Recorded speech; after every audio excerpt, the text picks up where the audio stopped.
featuring Professor Ken and Reek in the Lion's Den.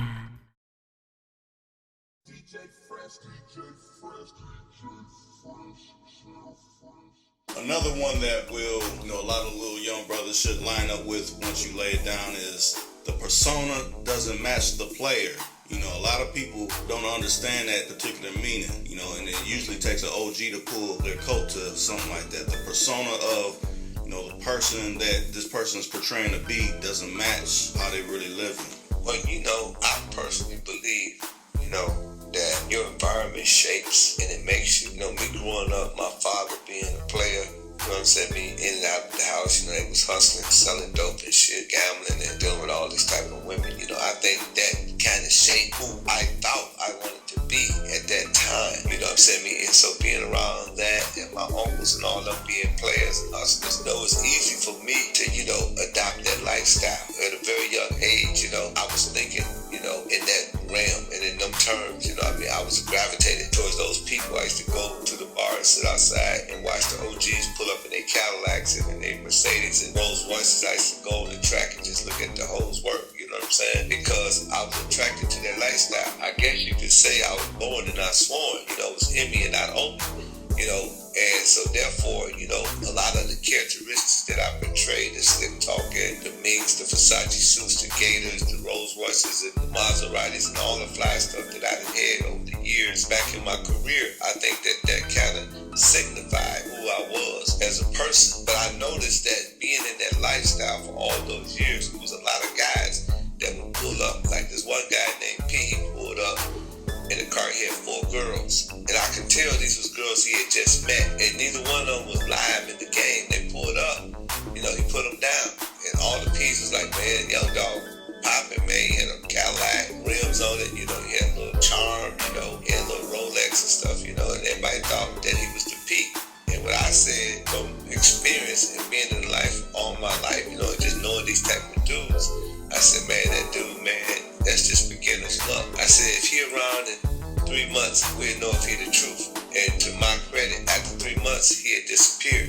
People asking where P at. Nobody knew where he was because he was just imitating the persona. He seen some players out there getting money. He seen live cats, dude that was really about their life out there, whipping it up, we dipping, on the blade, spitting, mashing for their ration, really getting money, really living that lifestyle, and they really went about it.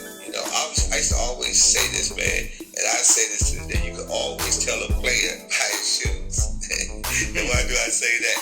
Because all of the real boss players, the dudes that was really in the game, in my day, they wore Gators. If they didn't wear Gators, they wore 40s or Stacey Adams. They wore the top of the line or whatever was going on. But it was always the dudes that would pull up with the fake Gators on, and the cheap suits on.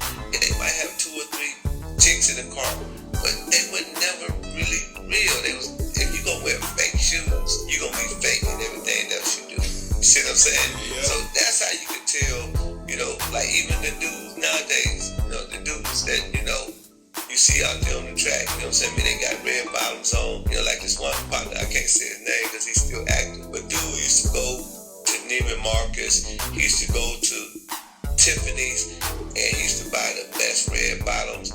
He used to have the best jewelry. He had, he ate the best food. He used to take me out. He'd come and take me out to eat every day. OG. Every time we went out to eat, we went to a 5-star restaurant. There was stuff on the menu that I couldn't even pronounce. But he was my dude. He was a real dude. He had about 7 or 8 chicks. All his chicks had nice cars, Ferraris. One of his chicks had a Maserati, new Benzes of that era, that time. This was like in 07, and he was really doing it. He was really getting money.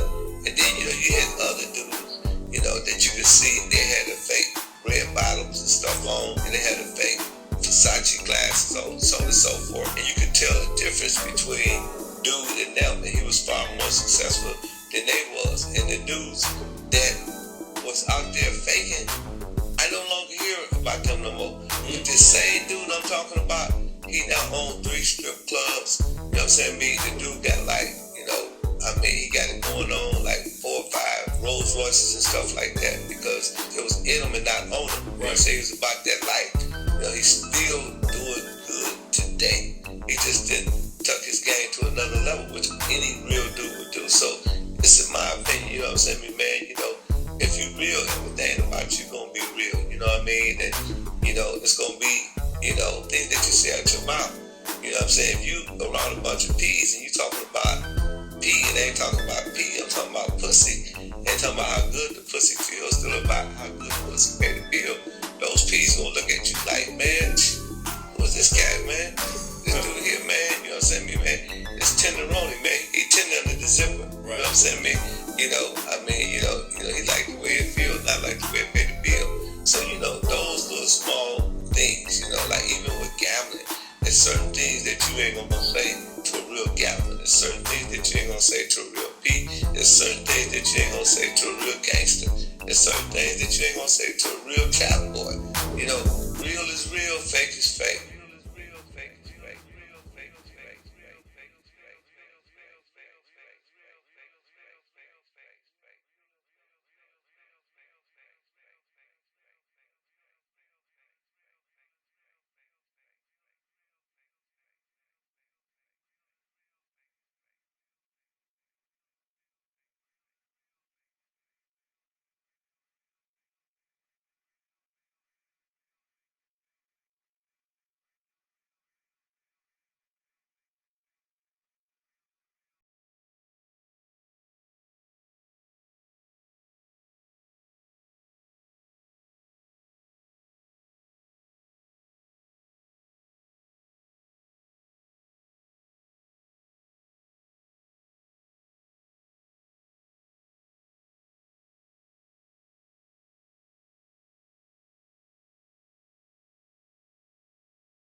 Too cool to count 24/7.